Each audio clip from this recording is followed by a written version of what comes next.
he now has Altec, who I'm actually good friends with. Me and Lemon, we've known each other ever since he played on Quantic. I'm really happy Altec was able to get picked up and be in the LCS. It's always nice to have people that, you know, you're friends with. He had to decide basically whether he wanted to finish high school, do maybe like a from home type high school thing, or just go straight into this. He eventually decided on, yes, he wants to actually go through with it, join, you know, the LCS team and actually like go like into professional video games, like 100%. I have big shoes for me to fill, but it's definitely a very exciting experience. Welcome back to the North American Spring Split. We're jumping right into our next game. It's Evil Geniuses versus Cloud9. Evil Geniuses getting off to a rough start for the split, and they currently only have one win on the board, so they're looking for that W column here. Yeah, Evil Geniuses have been playing inconsistently. They looked very strong and organized as they methodically defeated Complexity for their first and only win this split. They had an early game lead, and they continued to press without letting up or losing momentum until they defeated Complexity in a 34-minute game. But in their game against Curse, after that, they felt they needed to bring something different. But the Jarvan jungle and Karthus mid did not give them that edge that they were looking for, and they lost yet another game. And now they face a team that is known for being consistent and coordinated. Yeah, and in their wins last week, Cloud9 continued to show improvement, and their mid lane shot caller continues to feel better. The team is also showing more confidence in his leadership after returning. Against LMQ, they admitted to having a bad pick and ban phase, but they did make up for it, and they made up for LMQ's early game lead with superior gameplay and shot calling towards that mid game. They were looking like a well-oiled machine and well back onto their old selves. And as we said, we're going to get right into these, so let's check out the starting lineups. On the blue side, it's Evil Geniuses. It's going to be Innox in the top lane, Snoopeh in the jungle, Pobelter in mid, Altec at AD carry with Krepo at support. And on the red side, it's Cloud9. Up top is Balls in the jungle, Meteos. Mid-high, AD carry Sneaky, and support LemonNation. We're going to have a bit of Corky off here. Both of these AD carries have actually been loving it. We saw a little bit of it last game from Wild Turtle finally, so everybody's kind of getting on the Corky train. Yeah, Corky, they're both really happy with Corky. It does so much mixed damage, and it has a really strong early to mid game that a lot of the teams are pushing for nowadays. Also, from that last game, I mean, just LMQ was such a huge advantage by picking that Kale top lane. Yeah. And Innox plays a lot of different champions in that top lane. So maybe Innox will pick up something like the Kale and force that lane swap, which would afford them that dragon control for the early game, which is what LMQ used to snowball their game. Right. Evil Geniuses is known as one of those teams who'll kind of do either a 3 or 4 man late invade for the kill. If not, then they just do the regular late invade. But these are the guys we see trying to put up a first round strategy. We'll have to see what the lane matchups would be like if Altec and Krepo would really go versus Lemon and Sneaky. Definitely a lane combination that has changed from the first time we saw them. Lemon and Sneaky used to be all about vision around them and playing it safe. They do their own thing. We see Krepo, a lover of the aggression and being ready, obviously. LemonNation on the screen saying that he's good friends with Altec. Yeah, I mean, the bottom lanes are a pretty big story for this game as well. Yep. Because lately, Cloud9, this split, their bottom lane has actually done more than 50% of the team's damage to champions. It's absurd. Where most of the teams are usually around, you know, the bottom lanes are contributing maybe 30 to 40% of damage done to champions. EG's bottom lane contributes 34% of the team's overall damage to champions. So the bottom lane for Cloud9 is very important for their overall success because that's where most of the damage is coming. The majority of the damage is coming from for their team fights. I mean, and it's a change for them too from last split even. Sneaky and LemonNation were only at that 40% mark. So they've just put even more emphasis on the bottom lane this split for Cloud9 to you carry. get those AP support champions, and then Cloud9 usually gets so far ahead that Corky helps Lemon's out a like, lot. put that money into AP instead of support items. Let's keep going. We're going to get right into picks and bans for these guys as they face off on your screen. The notebooks are out on both sides. Lemon reading through his. You can see Krepo on the end, sorting through what they have planned. It's going to be Lee Sin. May see a Kha'Zix here as well. High was doing it, but Snoopeh has found recent success on that as well. So that may be something we see go to the wayside. Nami's been getting a little bit more play. Sarin Korea mostly, Europe first for the LCS this summer, and now back to North America. Yeah, even drawing bans now in North America. Yeah. Across all regions here, really rising up the importance. Lemon with those double bubbles. Solo queue, or let's see here, 2 mid lane bans though for Cloud9. That's something that's caused people to have a lot of questions. What is High's current champion pool? Because Soraka was recently nerfed. Right. That was a big point for them. And he went back to Kha'Zix, even in a very bad matchup for Kha'Zix, picking it into LeBlanc. Yeah. So a lot of people wondering after he's coming back, what has he been spreading out towards? What's he trying to grab? Taking Lulu off the table takes out another one of the options for High. Very good choice there. He goes back to something more safe with Orianna or something, right, with Shield, so he can just trade CS there.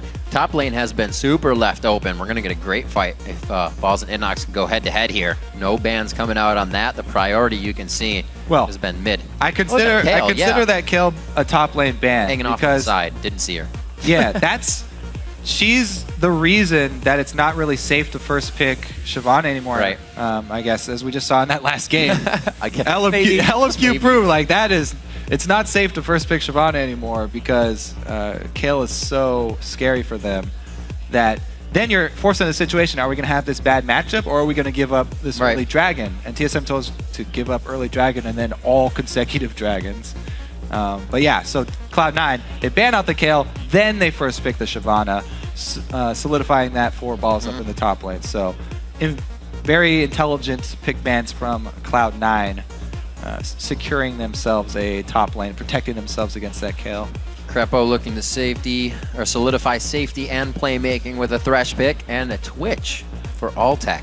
We're going to see a bit of diversity from him coming out in this game. We'll see if he can really put down the impact plays coming out of invisibility, as High and Sneaky now go to round out a bit of the composition here. May leave High for last pick, as we already got Meteos on the jungle. Something Snoopeh left up as well, so Snoopeh's not that he's not feeling comfortable, but doesn't want to pick a jungler yet until he sees more. Yeah, let's see.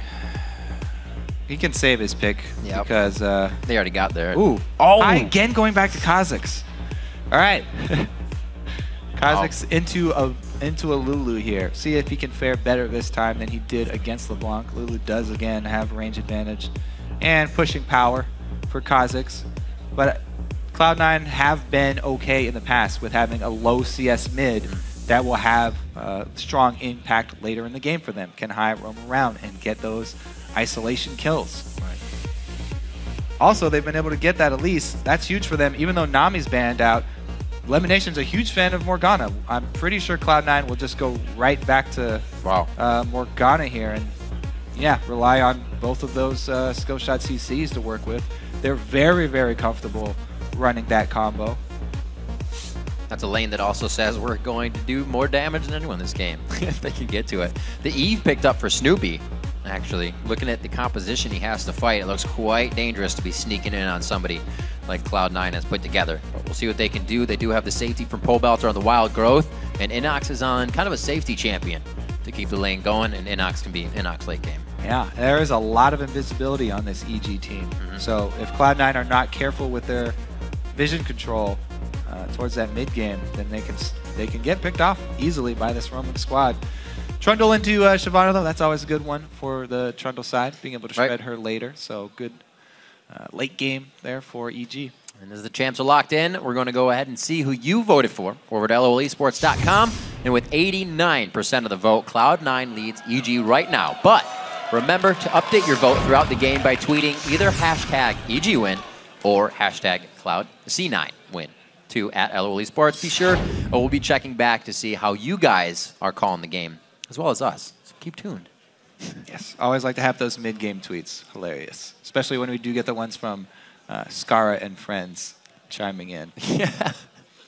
Sometimes the greatest. I remember Darius had a good few ones. But yeah, if you aren't actually following hashtag LCS, you can keep it up in your thing. You should, because there are some amazing tweets. You might even get kind of a heads up on what the big plays are going to be, because that's where all the big plays goes. And then you can obviously tweet your own big plays.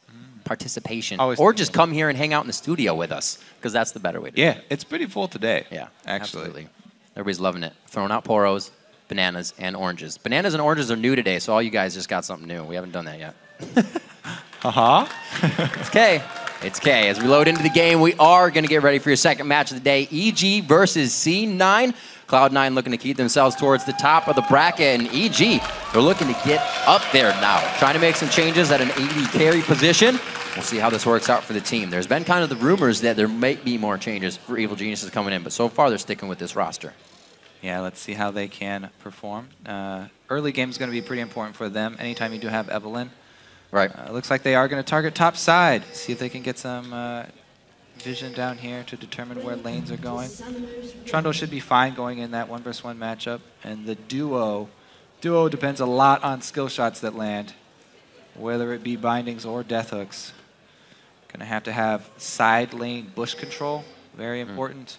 It's actually something that Cloud9, they can use their trinket wards all for side lane bush control just because the jungler is Evelynn, and they wouldn't have to worry about using regular wards to see her coming because it won't help anyway. Getting out of that. Looks like EG does want in. It's going to be Snoopeh first. No trigger actually to high, so he doesn't see that Evelynn made it first, but it's not going to matter. The whole team's there with the caboose of Altec. They're going to make it safely over to red. Right now they're pinched by Cloud9. So the red side invade, they don't have to stay over here though, so it's not necessarily going to be a lane swap from EG. Though if they stay around a few more seconds, it will have to be. I was going to say, are they going to do the Wiz Fusion grab over and over again? This is actually a very strong mind game.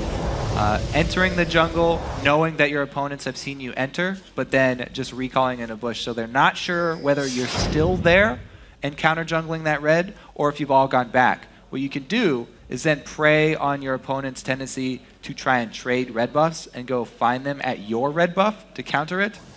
But Cloud9 do have a deep ward in that Wraith bush as well that would see it coming.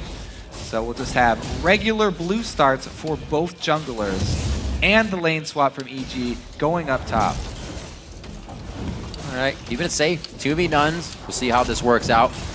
Obviously teleports to the top lanes. We'll see if it's played differently though, how Ackerman and LMQ did it last time. A little help for Snoopeh and Innox as well in the jungle. So the matchup will not happen for the AD carries, which means Sneaky and LemonNation are going to be very big and ready to, as we said, do a lot of damage coming out of that bottom lane when the time comes.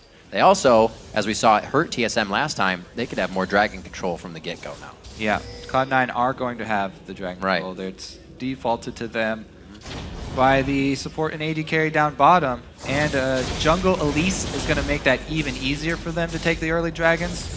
She can tank it with her spiderlings for part of the damage.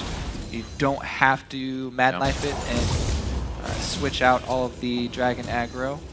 But EG, they didn't want to go into that matchup because if Altec gets hit by a binding at the wrong time in that matchup, then it's just going to be very, very hard for them to even stay in that lane. Very risky lane, as we were saying. But very good for Cloud9 because, as we said, bottom lane contributes more than 50% of their damage to champion nowadays, which is the most for any team, by the way. Very, very, very high up there. And they do go for the early dragon. Just tank it up with some spiderlings. See how they manage the aggro, because you can technically avoid all the damage by going closer and then farther away to get the dragon turning. It's getting off auto attacks. They're not doing it. That was funny. It's not that clean, but they avoided some. Balls was standing there. Lemon's running in and out. He's like, you need to move too. They're going to be able to get this one though. Locking it down. Nice binding by Lemon. What it is one person stands at a static distance. Right. Which would be balls, but it's closer. not that close. So then the other person wants closer than that person to get it to turn around, and then you go outside of that person's range to get it to change targets once again. But pretty cleanly done. Avoided some of the damage there, and they do get not only the little gold boost for basic gold dragon, but they also get the timer. We'll see how effectively they can chain it. LMQ did an amazing job of chaining their dragons. A little Krepo roam. Uh-oh. High seeing that top side. A little bit of Spidey sense for him, and he keeps himself safe. Yeah. Mid-game, 4-man ganks on mid have become so popular that all the mid laners play much safer now. And High backs off, rightly so. Wow. Doesn't go down to that. Doesn't even take any harass in it. So this rotation right now that Meteos and Balls have going, timing that Wraith back to the Golems, and they'll have back to their white side, Wolves, and then back to EG side. Well, basically what the new meta does is section off the map left side to right side here. Instead of purple and blue sides, it's really top side of the map and bottom side of the map. It depends on wherever your support and AD carry are. So really, Cloud9 side of the map is the bottom side. So this half of the red side jungle of EG is actually Cloud9 territory, and same so for Cloud9's red side. We'll just see how many wards each team can leave behind in that jungle after they leave, because that's really Cloud9's calling card. The mid-game vision that they leave behind after invading those areas, continuing to control them. They've actually got 2 wards down there in EG's side, whereas there's only been 1 on their own. And it actually has timed out already. Yeah. AD carry's loving this little style of play here. Obviously going to level up faster solo in these lanes, and 3 people couldn't do much to Sneaky there. Almost leveled to 5, just did. Backing off Snoopeh and the rest of the crew, all at level 3, roaming in a 3-man team here. See the top side, Balls is actually by himself, as well as Meteos is taken to that by himself, so they're going to get that solo experience a little sooner. Right, so Balls sneaking in here. Because Altec freezing up top, he's not pressured under the turret, and he has some strong defensive pink ward coverage that they've put down to try and let Balls go to this lane and get this experience. They spent money on 2 pink wards to set up this defensive net that they can actually defend here. And Evelynn, let's see if he actually goes straight up the river, then he would be clear. But there's such a tendency to go through this Cloud9 jungle side that Snoopeh does get seen. Nope. Go up. Nope, not going to happen. Meteos knowing this is here. Quickly clearing that out. Barely in range for that pink ward, by the way. That is so close. Oh, that's what they're saying. Looks like everybody's ready to keep placing the wards, though, as you see Snoopeh with his ward out. They actually had 5 in a row right down the line. So EG knows that map control is going to keep power in the game as well. Yeah, EG have 5 people who had green wards, but look at Cloud9. They had not only that amount of green wards, but also 4 pink wards bought. 3 of them have already been placed. This defensive net of pink wards on their own side of the jungle is looking for any sort of maneuvers by Snoopeh. Meteos is very, very outspoken. He hates wards in his jungle. So you need to have a very strong outer perimeter of those pink ones if you want to avoid Evelynn getting that vision. But also, because he killed that ward by Wraith, they know that there is 1 pink ward there. EG know that there's 1 there. Cloud9 also really to a fast 3 sweeper. You don't even see LemonNation with the consumable for the Sightstone in his hands, but he still got it. Trying to sweep everything out.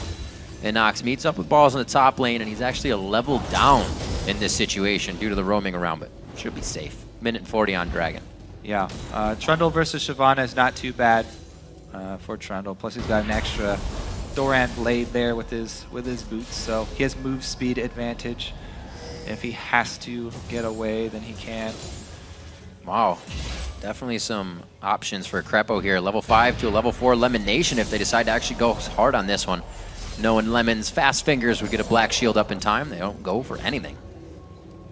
Yeah, and you're talking about the sweeper switches there. The only one not switching out his sweeper sort of on time there is Krepo, and that's because he hasn't been able to upgrade to a Sightstone yet. He's waiting on his next back to get that Sightstone upgrade and then sweep it out. Oh, it's in action right now, Rick. You can watch it happen.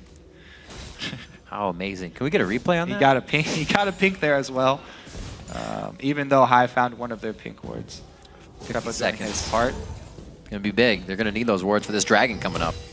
Also, I really like how Snoopeh is playing Evelynn, because one of the biggest advantages of Evelynn is her ability to place those deep wards. And Snoopeh is putting a lot of his money into those wards. Even though you feel squishy on Evelynn, it's very, very much worthwhile to put a lot of money into early wards. Because she is one of the few that can place them without having to worry about the other team knowing that you are placing wards. Cloud9 countering it, though, with, again, their perimeter of pinks. Getting their own wards down. A lot of control has come from wards this. Snoopeh should very well, like I said, know that there's a pink ward there, so. Gets that one out of range. He knows he's in danger. Okay. Hey-o. All right, so he gets the clear, but that being up top means the jungler's not going to be there for Dragon, and it's going to be going to Cloud9 quite easily here. Yep, because he was killing off the pink ward, they have full information on Snoopeh's whereabouts. See if Snoopeh can actually make something happen up top, though, because they gave up the second dragon. This is following the chain of events that we just saw lead to TSM's defeat by the hands of LMQ. Yeah. And the early pink ward coverage in the top lane thwarts Snoopeh out immediately. That 100 gold buy by everyone is paying off big time. Yeah, we'll see, though. He's trying to work around it. He knows the pink ward's there, so he's coming through the river. Right. He's still able to get behind, but kill potential on balls is low at the moment because he still has his ulti up. Yep. Diving past the minions, making sure they have to slalom through. No easy walk. He stays safe. You know, I have seen people knock Shyvana with the pillar. Out of her jump with the pillar. So I was hoping for a very spectacular pillar there from Innox, but no go for them. Just Burning Ball's ulti. He'll be safe in the top lane. 56 to 56 in that one, actually. So Innox being down has kind of played that one correctly for himself without getting too much pressure and almost taking down balls. He still has flash up to play safe as we're checking out the mid lane with Pobelter. He's been up a level since, I believe, 7. The 6s were kind of the difference, and now it's been 7 to 6, 8 to 7, and as you see now. Yeah, and that CS discrepancy between a Kha'Zix and a Lulu is completely acceptable for Cloud9. That's fairly good for High, not being that far behind against Lulu with the range advantage and against Evelynn, who was pressuring him. He also got the 3-man gank. So really good collapse here onto Snoopeh. Very necessary flash. He spent so much money on those consumables. He does not have combat stats. Ooh, great grab. I was going to say glebe, but it's not glebe. Great grab onto Krepo with that dark binding. Doesn't look like they're able to get much, but the culling forces them back as the wet noodle fight continues in the top lane. Let's see what they're able to get done down there in the bottom lane too. Pretty good harass was dealt. But ever since they've met up, it's been very even. Pretty much the difference is, so your sweeper only reveals invisible things. Since pink wards are not invisible, you have to walk in there and see it. But yeah, just making sure. The bottom lane there, BF sword as opposed to cutlass. It's just the all-in advantage there from Sneaky. It scares him off. High roaming down, able to take out the pink ward, and they get the turret. It kind of tells the story of how Cloud9 plays their games when they want to. 0 kills on the board, about a 3,500 gold lead to themselves. One turret now dropped to help that gold lead, but they haven't really had to be in the face of EG to make any of this happen. They're just playing their game. It happens a lot with the way the beginning of the game is played now. The choices that teams make for lane swaps and giving up the early dragons. By going for swaps, when you say, "Oh, I don't feel confident in that lane," or "I don't want my duo to be bottom," then you are saying that you are effectively going to give up those early little bits of a gold lead. Teams have had problems with stopping the chain, though, the chain of events from Dragon, because the other team has timers. Trying to regain control of the bottom has been so hard for the teams making those switches. Almost! Oh, no! Little bit of a slow reaction there. Krepo flash, no go on the hook. Cloud9, pretty much everything's going according to plan here because they want to continue to get those dragons. They have the timer for third, and they've taken down the bottom lane turret. So now they lane swap. Perfect. Snoopeh taking advantage, though. What a great job. Gets it out. Sponges it down. High gets caught this time. That's the wild goal. He gets popped up. It's one more. Perseverance pays off for evil geniuses. Krepo wasn't going to let that. Yeah, I don't know. Krepo probably just made up for that with a huge play. Under turret. But really big swing for EG on the sides. Yeah, he does make up for it with a straight full range hook, and then High jumps in. High B. All right. Everybody getting a little out of sorts here. Yeah, ill-advised jump there, but it's a huge breath of fresh air for EG. They get a little bit of breathing room. Even up the turrets, regain control of the mid lane, and they're actually looking like they might be able to start getting some more vision down because they haven't had the control to place those wards yet. We'll have to see how EG controls this. When we've seen them get a lead, namely Pobelter, they are able to hold it, and they can make it a very strong game for the win. 1 minute 20 on Dragon with those few kills. High not having flash. Hopefully Meteos will actually have a smite up. EG really needs to make a move here. They could even up the gold quite a bit. Already trying to, too. So Krepo threw his lantern to get vision. Yep. Because the ward was being swept. Dance it! Oh, he's trying to dodge the binding. Can't do it. That's good. Good wild growth coming up from Pobelter. Not a big cooldown on that, and it can catch you off guard. High jumps in. He just came back from dying in the fight. Going quite low. The polymorph onto High. They shut down the damage. LemonNation's going to be up next. And the teleport in from Innox coming in huge on the play. That's a shutdown for him in gold.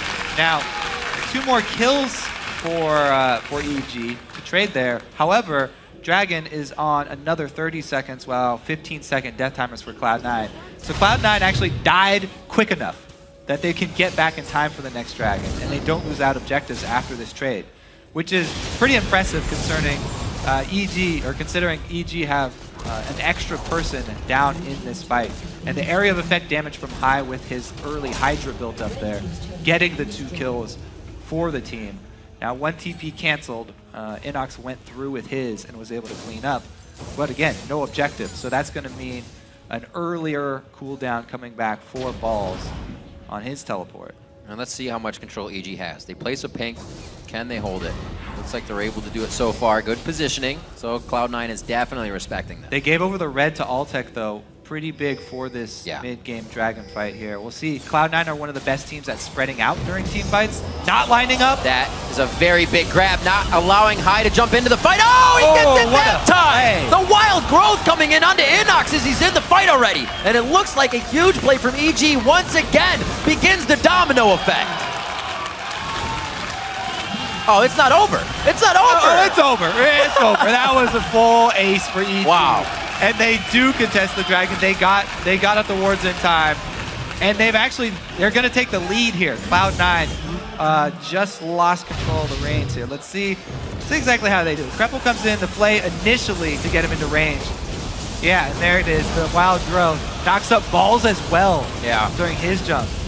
What a good job from Pobelter there. Innox barely stayed alive too until the end. Double kills there. And in the end, as we know, Pobelter. Flash on flash. That's flashy. Great plays coming in. Krepo definitely not happy with that flash error. He's kind of made up for it already. So yeah, I mean, the premise to that fight was, Cloud9 are usually great at spreading out for team fights. It's really hard to spread out in that little corridor leading up to Dragon. And Altec got a lot of damage off in that fight. Wow, 404 Pobelter, 403 Altec. Some good moves so far from Evil Geniuses. They would like consecutive team fights now. A 403 Altec, extremely fed. He's 1,000 gold ahead of Sneaky now. As I said, that's where most of their damage has been coming from. So Cloud9 are going to switch tactics here. Rely on that split push Kha'Zix with Hydra from High. Trying to go for that 1-3-1, but they are behind right now. And EG really do have a lot of good vision around the mid of the map right now. If they can knock down that mid turret, it really opens up a lot of options for them to start controlling Cloud9 territory. Very interesting position to see EG in, as well as the fact that they keep aggressing on these situations, and Cloud9 cannot handle it so far. Krepo sticking with Altec, making sure he's safe all the time. Pobelter still level up onto High, who recently bringing out Kha'Zix. Kind of worked for him the first time, but it's a little scattered now. And his champion pool seems to be falling out as well. Well, what he's trying to do this time around is get the Kha'Zix kill onto Twitch. They're trying to get to that back line. But as we saw before, kill the rat. Great interruption on the jumps with Pobelter's ultimate there on Lulu. So it's making High's job more difficult. Yeah. Because he wants to get to the back line, and Balls wants to get to the back line to jump on Twitch. But they really rely on those Elise and Morgana stuns to start something off. This combo of cooldown reduction on these long duration crowd control effects. They want to get somebody caught up before the fight and chain those for their advantage before they're forced to jump in like that. They don't want to have to try and jump in early because, as we saw, there's so many shields and knockups from EG that it's very, very hard for them to pull off that dive before preemptively landing one of those skill shots.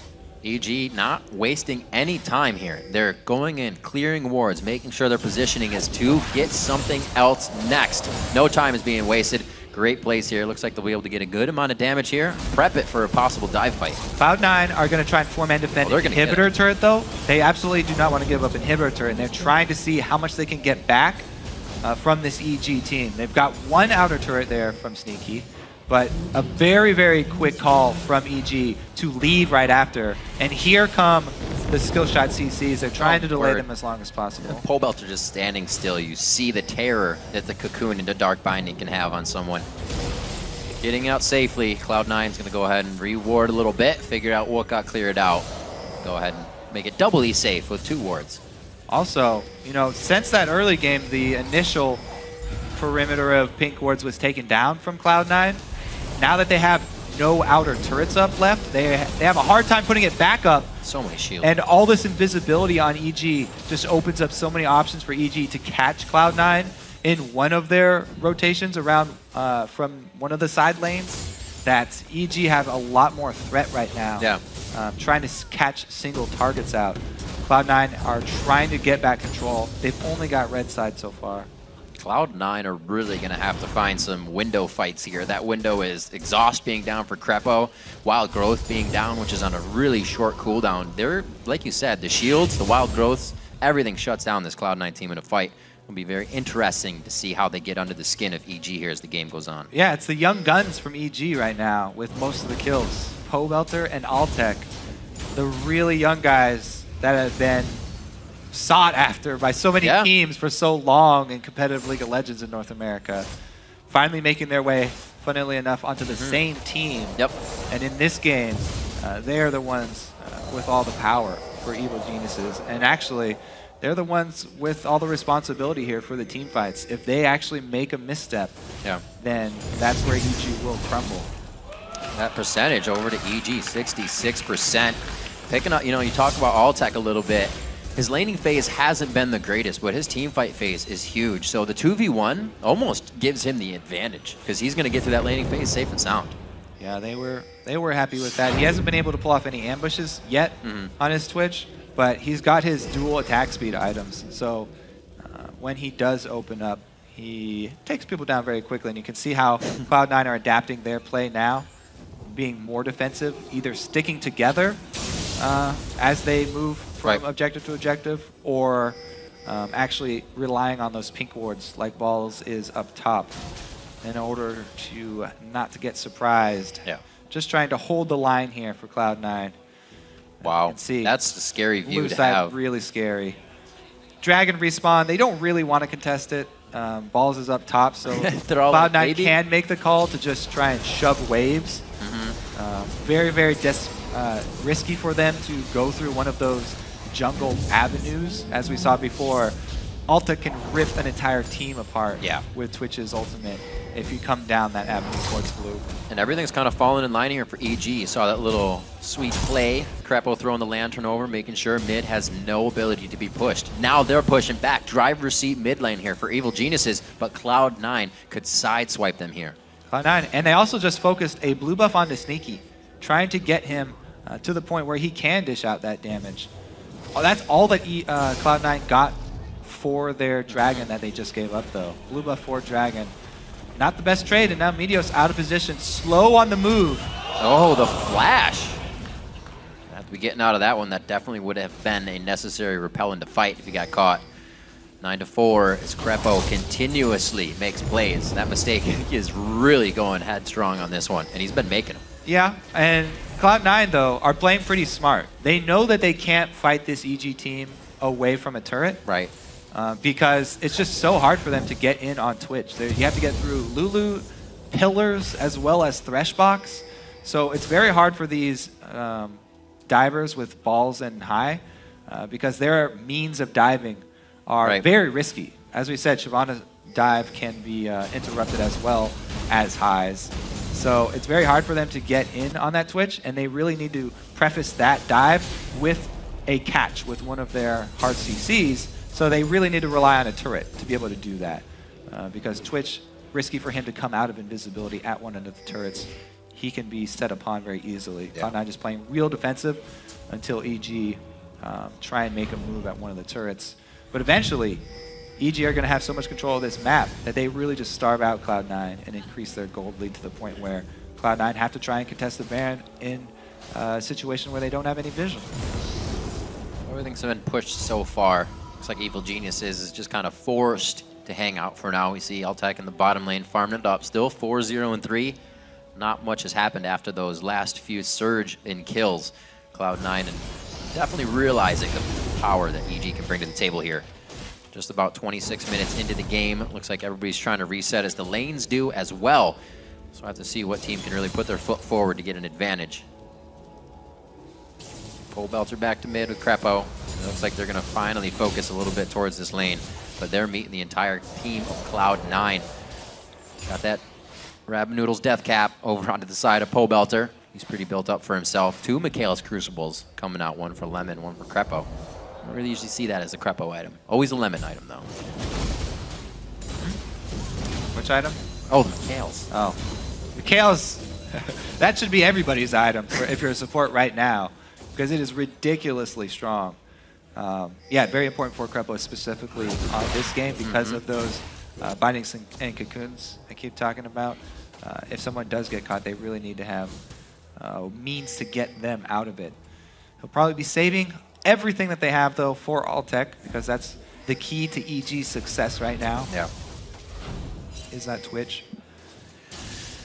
That Switch is also the thing that's really keeping Cloud9 from being able to play their split push like they want to. That the threat of those dual invisible champions is what's keeping Hive from doing the same thing that Xiao Xiao was doing and split pushing bottom. More pink wards for Cloud9 in the early game were shutting down Snoopeh and pretty much shut down everything they wanted to do. And a few mistakes we saw, High jumping into the mid, and then thereafter really giving EG this heads up in the game. So now that Cloud9 can't get those forward pink wards in, forced to be Baron wards.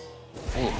Just knowing Snoopeh was right there, but they didn't know where Snoopeh was. The wild growth goes out. He stays in for a bit. A perfect lantern out. Innox coming into the fight. A very nice teleport in. Throws down the subjugate, but cannot get that much more damage. High's into the Baron pit. High's out of the Baron pit. Oh, the Baron! Oh! The worm with the kill. Going over to Snoopeh on that one, and it looks like they're going to be able to put some damage on Baron, but they have to be careful. Meteos is just on the wing. Yeah, this would be a very desperate steal for Meteos, but if they give this one up, then it's pretty much curtains for them. So they go for it. 2,000 HP on Baron, 2,500. Oh, Meteos with the steal over. That's going to be some good gold, but EG's still up 2K right now, and they can move on the map. Yeah, everybody's dead right now, so they can shove up, try and get pressure on one of the turrets. High coming right back to life, though. This is pretty early in the game. Death timer's not too long, and Cloud9 looking to get in defense for this turret. Let's see, there's only one person with the Baron buff on, though, and that's me. Yeah. A little bit of help, a little bit of hurt. We'll see if this actually helps them. He's stuck on the Tormented Soil under the turret. Krepo. He hits the Ardent Blaze, looking for one more shot on the passive, but he goes a little too deep, and it's not going to be able to finish the kill. 47 seconds on Dragon. This could be Cloud9 getting 2 big objectives in the late game. Yeah, everybody dying, though, for that Baron, plus they lost the turret for it. EG still ahead in gold. Cloud9, nobody actually wearing the Baron buff, so they really don't have the upper hand even after the steal, although it was a great steal. And there again, one of the corridors in the jungle where Altec just gets to fire away from the back line, and Cloud9 gets melted from all sides. Baron buff, nobody's getting out of my pit alive, High. Shoots him in the back. Bugs usually eat worms, don't they? It's the other way around. 2K gold lead for EG. Cloud9, like I said, sets up for this Dragon now. Looks like they're going to want that. It's mid-game gold. Dragon's not at its full potential of cash money yet, but they'll get a pretty good chunk out of this one. Triforce and whatnot with the Bloodthirster completed on Sneaky. Looks like he's going to be trying to go quite strong as well in these next fights. The culling is up. Actually, the team will disperse back to clear mid. It's like they do go for that split pushing, though. There's some decent wards for Cloud9 on this bottom side. However, no true sight, really, in the jungle. So you can't push that far. Always have to be worried about the Evelynn and Twitch coming for you. Altec 7-0-4 fighting phase, really giving him the up and up, keeping great positioning all over the map. You got it. A lot of people have been grabbing Cloud9 Tempest players. Yeah, Kaz coming in for complexity today. There's a reason. You guys can play in the tight situations, and right now, like EG, 3/5 of the team have made it in. Having the early game is what EG needed, and that's what they got. Because if they falter early game, the mid to late game for EG just becomes very hard. Ooh, and the late game here, because they've seen Altec up top. You know, high split pushing bottom. This is really Cloud9's chance. If they can get a flank from behind, if High and Balls can actually jump onto Altec from behind here with a flank, wow, then this would be huge for them. This is actually 4 versus 5. Teleport would take. They don't even have a teleport for Trundle. Come on! Oh no! They let him out though, just barely. Not able to make the full collapse there from Cloud9. That was really their window. If they could have rushed that and cut them off. They have the wards for it. They've been setting up for it a while. Plus, on the Dragon, it just would have helped play right into what they needed, rather. Now with EG back down the mid lane, trying to dictate portions of the game as soon as they can. This is a different EG. Uh-oh. He doesn't want to take that. there's no reason. There is a lantern here. Do not look. Ilo's in the middle. Oh, the flay on the jump. Very nice. High is ultimate, or using his ultimate now. Krepo's the one taking the brunt of the damage. This is going to be perfect for the damage dealers. Altec going into 1v1 right now with Meteos on the backside. They get a bit of crowd control, but everybody from Cloud9 is being yanked in different directions as Krepo keeps hitting the hooks. 2 more kills for Altec. No damage can get back to Altec. High gets the initial jump, played, and then he's not able to get back there. Yes, Balls can ult, but Balls is mostly tank right now, and he's easily dealt with. Meteos goes with that cooldown reduction tank Elise build. He's not a problem for Altec, and EG get to run through the entire base here. Can they finish the Nexus turret? What a straightforward game from Evil Geniuses. Amazing Thresh play from Krepo, getting the Mikhails to save him there. As I say, he almost dives face first into a turret, but after his mistake, he turned it on like we haven't seen from him before. All right, let's take a look here, because High gets cornered. The 2 invisible champions, Altec and Snoopeh on the backside. Interrupts. He does dodge the hook, but then he can't get in there onto Altec. They're all doing all this damage into Krepo, and Altec's able to flash backwards away from Balls. What a great box there from Krepo, right in the middle of where all the jungle paths converge, and he just cuts off every avenue for Cloud9. They have nowhere to maneuver, and they just get obliterated by Altec from the back.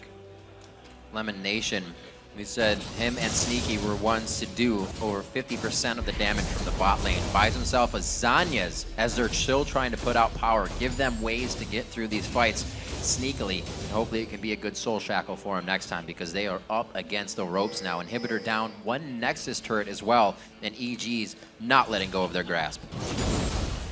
Yeah, Cloud9 really grasping at straws here, looking to try and make something happen down bottom. They haven't been seen actually, so they're going for one of these sneak attack bush attempts. When you get forced into a bad spot here, 17-4, gotta go for risky maneuvers like this. Innox into the brush, looking to dodge a dark binding. He's under the turret. Snoopeh's just on the other side. Innox is huge right now, almost lives to that shield, but the culling is just going to be too much along with High's damage. Snoopeh and Krepo do what they can, but now they have to be careful of how much they get pushed around the map from what C9 wants to do. Yeah, risky play plays off. I mean, 1 inhibitor down is not that bad. They do have to send somebody back to defend right now because it's a single Nexus turret, and that will die by itself to super minions if you don't defend it. But they got their pick. They made their desperate play. They had the opening, killed the tank. Small win there for Cloud9. Buys them some time, though, for the inhibitor respawn. Slowly clearing out map, doing what they can. That's going to be Pobelter's grab on the ward. Easily over the edge. 5-0 and 10 for Pobelter.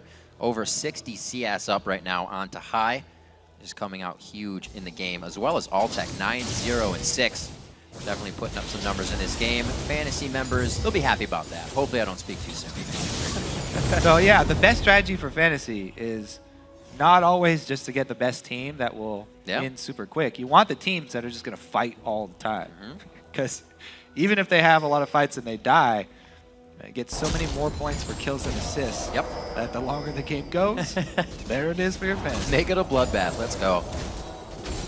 Seeing Sneaky coming from behind this game, not in CS. He definitely doesn't have the kill ratio. Going over to Altec.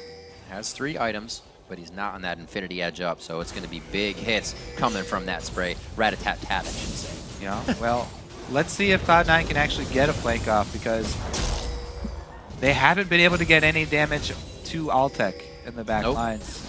And they've been so focused on getting back there, they just get wrecked by the rest of EG. Oh, Meteos gets caught. This is exactly what EG's been looking for the whole game, but it looks like the pillar affects them negatively for a second. He's able to squeeze Daibo and Innox. Just getting himself there. Ooh. Only took one more shot. Altec picking up another kill, bringing it to 10-0 and 6. Evil Geniuses are just seamlessly moving through the map. They're looking to end the game right now. They are. 2 members extra here. Only 1 Nexus start should be pretty easy. Yeah, they have ults up. The only one they're missing right now is Subjugate and the Rat-a-tat-tat. They don't want to go without a minion line. Well, they're timing this as well, maybe. The inhibitor's going to be up soon, so they know they don't want to walk forward and get dodged onto that one. There we go. Taking down the inhibitor one more time. It's going to be a 4,000 gold lead. Pretty much on the dot as we round out 35 minutes. Most frustrating thing when you're trying to end a Nexus. That's great timing by them, though. Great mindset there. Yeah, it just goes to show how well they have actually been timing everything. You can see how easy it would be to like, oh my god, beat Cloud9 right now, let's go, and get caught in that. But very good mindset, sound play. They've got so much vision over this Baron. Oh yeah. Guaranteed pickup for them. They're happy with giving up Dragon. And they're not even going to base for the buy after that Baron. They can shove in on top. What a play. This is going to be a lot of blue pills being hit over here on the side of Cloud9. Moving in very fast, especially with Pobelter. Glitter lancing these waves down. They're onto the turret before Cloud9 can even reach their base.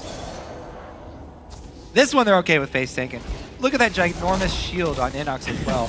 Turret probably won't even get through. That goes down in a matter of seconds. Inhibitors in their eyes. You can see Altec not even taking that much from the volatile spider. Randuin's not really finished up onto Meteos, but that doesn't matter. Balls high, able to facilitate that slow. Just back and forth. EG, knowing that they have the upper hand, are not afraid to take the few steps forward.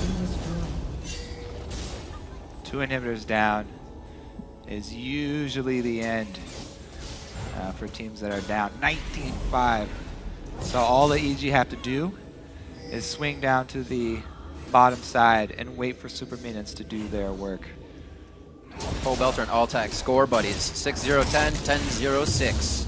They've got to feel so good right now. They've been working through so much this split. Yeah. There's criticism from all sides. Tryouts for all of their positions. Yep. Well, all of the older EG guys' positions. Altec coming in, having still not the best start. He's still in school, yeah. They got Pobelter graduated, and then Altec came on, and they still have. They got the Scholastic program going in. Just cycle one in, cycle one out. But yeah, they're trying to get over all of these different things, and to take down Cloud9 is a huge boost for a team that's traditionally on the bottom of the standings here. EG still keeping it in mind that they can't go too hard on this. A few grabs that they want, 2 connecting grabs. The Krepo's just using for harass, using to get into the side of Cloud9. EG knows how much strength they have on this game right now. The flash, there it is. The Soul Shackle locks him up, so it actually hits nobody, just the beginning amount of damage. Great movement by Altec on the back line, shredding through the team. Meteos jumps on Altec. They're finally able to get a few more shots in from the side of Sneaky, but that's the run through. EG's looking for LemonNation now, and Meteos is the only one that's going to be left after this barrage on the base. Ooh, he's going to get away. So LemonNation doesn't get a death screen, but they got back to Altec. It actually took Sneaky getting all the way back there. Evil Geniuses 38-35 are going to take down Cloud9 and start to work their way back up the standings.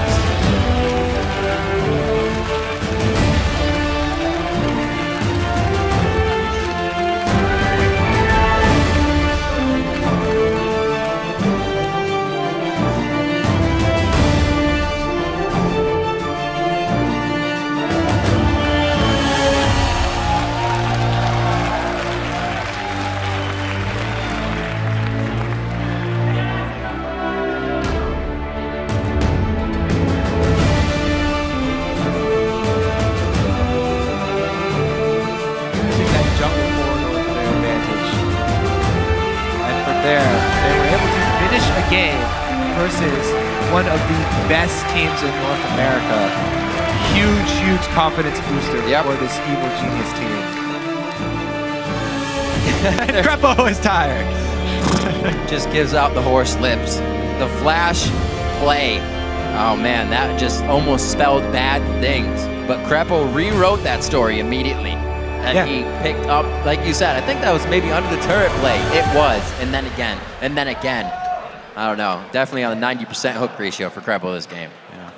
And at the end, Cloud9 finally were able to get the damage back onto Altec that they wanted, but it took Sneaky running to the back of the team. That's not where you want Sneaky to be because the rest of their team collapses after that. But valiant effort by both teams. Right, so Cloud9 actually losing this one out, and EG with a huge boost in confidence. This is going to help, especially coming into the start of this week. So big props to them on that.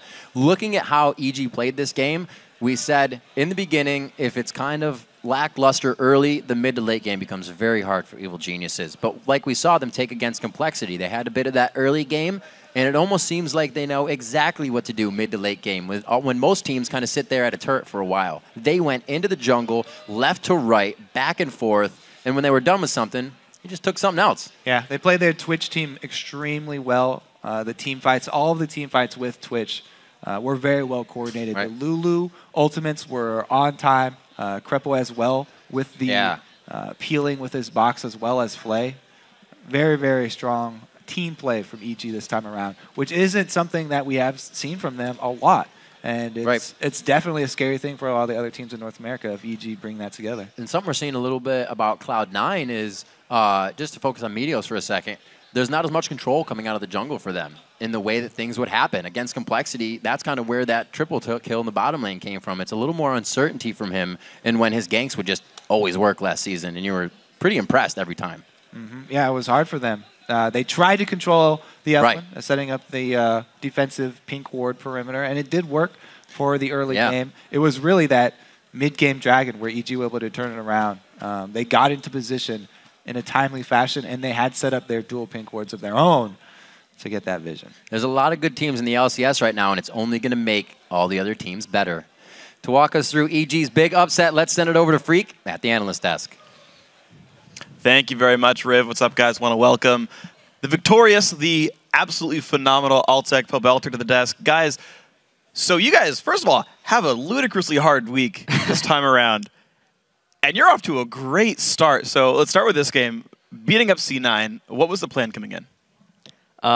We had some set champions that we wanted to go through. We kind of handled our pick and ban phase differently than we have been the past few weeks. So I think that was a big factor. And they basically played into our hand. They picked what we wanted them to pick, and we got what we wanted. So I think that's a huge factor.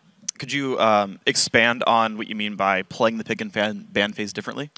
Before, we would just kind of go into like set scenarios and have like set team comps, but this time around we were a bit more flexible and just prioritize certain champions over just like a full team comp. And it seemed to work out for you guys. One thing that was surprising to me is you guys banned out a lot of, I know from talking to your team in general, Innox tends to carry like in your scrims, you guys seem to set him up a lot, but you like banned out his Lee Sin, banned out his Jax. Like what was up with that? Basically we realized that it wasn't working, him playing like carry top laner, so it was kind of a team decision to try having him on some tankier things. Yeah, so Altec, you of course had a phenomenally strong game, 13-1-6. Your second and third picks were Twitch, Thresh. Talk to me about this lane and why you went for Twitch here. Twitch is a highly contested pick, in my opinion, because his ulti is just like super broken. So, and Twitch Thresh is like a really good lane because Twitch doesn't have an escape. So Thresh is able to provide that. And the damage combined together is like a lot. And so you guys, you and Krepo actually together really have had a phenomenal game. Krepo went 0-2-19, so your combined score is pretty awesome. How has been gelling with the team now, your third week in? It's pretty good. I mean, I still have to fly back and forth, but overall, like, it's very relaxing at the house and everyone's chill with each other. We actually spoke to the fact that you're flying back and forth because you're, of course, still in school. Pobelter, you just graduated. Yeah. You guys picked up a new high schooler. Do you have any like notes you could give about like how to balance school versus LCS? Because you got like a full year ahead of you for that one. Well, I only started doing LCS my senior year, so my schedule was a little bit more lax, so it wasn't as hard for me. Johnny's in his junior year, which is, I guess, the hardest part of high school, so I guess it'll be a little bit tougher for him, but you just have to get your school stuff done and then do LCS. So priorities, school first? Got to make sure you're doing well. Yeah. That's how you get the genius part of Evil Geniuses, is you got to get the schoolwork going. Yeah. Okay, so let's actually get into some replays, because you guys obviously played this game really, really well. The first one is a dragon fight. Around 27 minutes in, you guys ace them and take the dragon off that. If you can pull the clip up on the screen. Oh, sorry, 16 minutes in, yeah. Altec, if you want to take me through how you kind of play this battle. Okay, if you can roll a play. Right here, Kha'Zix got hooked, so we just polymorph in and just try to kill him, because he doesn't have his ulti evolved. And right here, I'm just killing everyone. And yeah, basically, like, our AoE damage just, like, shred them. And since the Kha'Zix couldn't get a reset, like, that was a huge factor of why they couldn't, like, kill us. It seemed like no one could really get to you in fights in general. Like, either they'd get flayed away, or you had, like, a giant meat wall with wild growth. Was that part of the composition, is just, like, make a meat wall for Twitch that no one can touch him? Since I was very fed, like, yeah. Like, if Twitch doesn't get touched, then he just kills everything. And it seems like you guys mostly win your battles in actual team fights. Like in the, you had a couple early games to get the gold going, but like all of your battles were like in these dedicated 5-on-5s, and C9 wouldn't fight you anywhere else. Was this sort of the goal, just like let's look for dragons, things like this to force the advantages? With our team comp, I think definitely our 5v5 is a lot better, because we have like two abilities to stop Kha'Zix, and especially with the deep vision we had and like all the pink wards, I think Dragon and Baron can fight our favor. Then how did you guys manage to keep C9 from finding any picks, from getting these bindings and cocoons, and keeping yourselves from getting caught out? With the deep vision we got, like, we knew if they're gonna come in or not, so we could avoid that. And also, us sieging, like, we generally have a big minion wave, so the minion would just take the cocoon or the binding. Okay. So I want to actually direct you guys then to our second replay. It's a Baron fight. This one's at 27 minutes. I got my numbers backwards, but if we can pull the Baron clip up here. You guys end up going 4-for-0. You end up losing Baron. But Pobelter, if you want to walk me through this one. Okay. So Snoopeh says okay, so Snoopeh is caught right here, but we're able to turn it around with the wild growth and the lantern. And then there's Trundle TPing onto a ward there. And then Twitch is in the back shredding everyone down because they've been focusing Evelynn. And from here, we're basically able to clean up. We're ahead a lot of gold at this point. I actually aggro the Baron here, so it hits high and finishes him. Nice. And then, yeah, we are able to get the Baron pretty low, but they clean the ward we have over there, and then we don't have any vision left. So at this point, Elise comes in for the steal. The blind hook misses. And at this point, it's kind of a gamble, but we just decided to go for it. But yeah, for them trying to get the Baron, we still got 2 kills out of it, and we were able to push down mid as well. Yeah, you guys overall went 4 kills in a tier 2 turret. So when Baron gets stolen over, actually, if you guys didn't know, you were only up about like 1,000 to 2,000 gold like that entire time. Like even if the Baron steal was like 38 to 37,000. So first of all, did it even feel like that? Or did you feel like you were way farther ahead? I thought we were much further ahead. Yeah, it was like 2,000 the entire time. So then when you have this sort of a lead, how do you close it out then from there? Well, Baron's usually like the easiest play. If you're not looking to get Baron, then you have to push down turrets, and that's kind of hard to do with the sort of wave clear they have in Kha'Zix and Shyvana putting split pressure down the side. So we just decided to go for the Baron because we had so much money to spend on wards. Okay, so then final question for you guys. Obviously, a incredible game by you guys. Take down C9 tomorrow. You face Dignitas, so you're facing the top 2 teams in the league this week. Off of one great win, what's kind of your plan, or how you feeling going into tomorrow's game?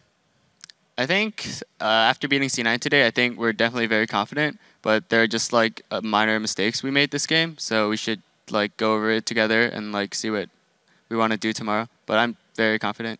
Yeah, you guys look great. So, guys, congrats on the win, and we'll see you guys tomorrow as well for hopefully a second win of the week. The guys are going to take a quick break, but when we respawn, we're going to get into our next game with first place hanging on the line. Dignitas versus Counter Logic Gaming. Keep that browser where it's at. 7, 83, 8, pi, 9, pi, 10, pi, TSM.